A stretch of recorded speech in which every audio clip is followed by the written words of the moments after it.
If you need something to be for Halloween, be a spooky hippie like me.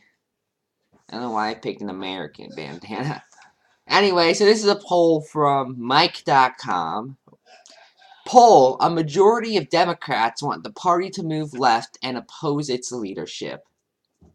A new Harvard-Harris poll finds the majority of Democrats and the overwhelming majority of young Democrats believe that the party is insufficiently to the left. 51% of Democrats polled say that they support movements within the Democratic Party to take it even further to the left and oppose the current Democratic leadership. So basically, a majority of Americans, right? A majority of Democrats, 52% of Democrats, are Justice Democrats without even knowing it. That right there is amazing. The strongest support for the moving the party left comes from young Democrats with 69 of the Democrats aged 18 to 34, saying the support those left movements. Okay. So basically, the Justice Democrats is already up just a big gain without even knowing it, because these people support moving the Democratic Party to the left.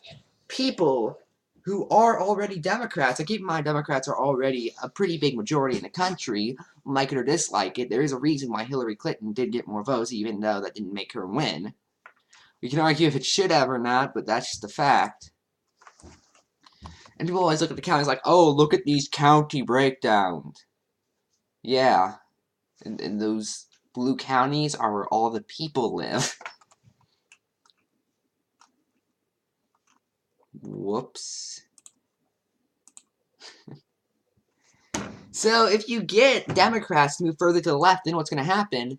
People will go in droves. Just, oh yeah, we're going to get single payer, we're going to get Medicaid, we're going to get a living wage, we're going to make college universal. The poll also found that socialists, I like how people actually don't know what that means, by the way.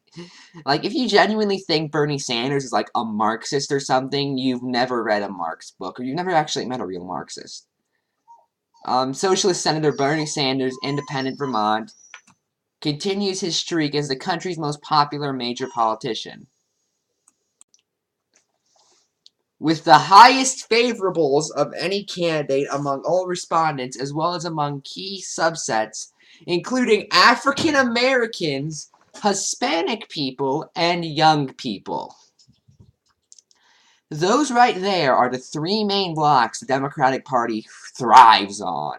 They thrive on minority and young voters. It's just the fact that minorities are more likely to vote Democrat, as well as young people. So when you get someone who, that's your base basically, you get someone who that base likes, you win.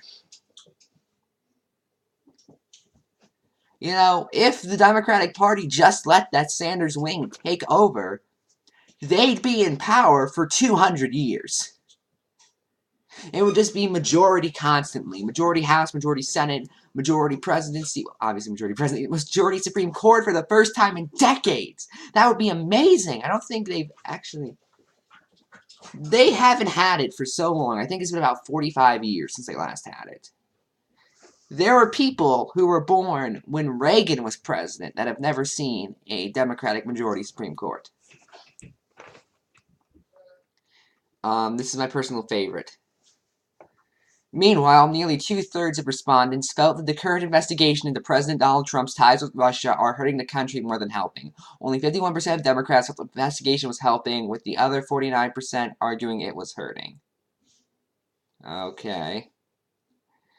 That one, it's so split on, that could go either way. It's one of those things where you could probably mention it every now and then. However, it wouldn't be like, you can campaign on it and mention his ties with Russia every now and then, like, oh, he did all this, he did this, he did this, he did this, and he has ties to Russia. You can do that all you want. However, you shouldn't just be like, he has ties to Russia. He's a commie. McCarthy, save us!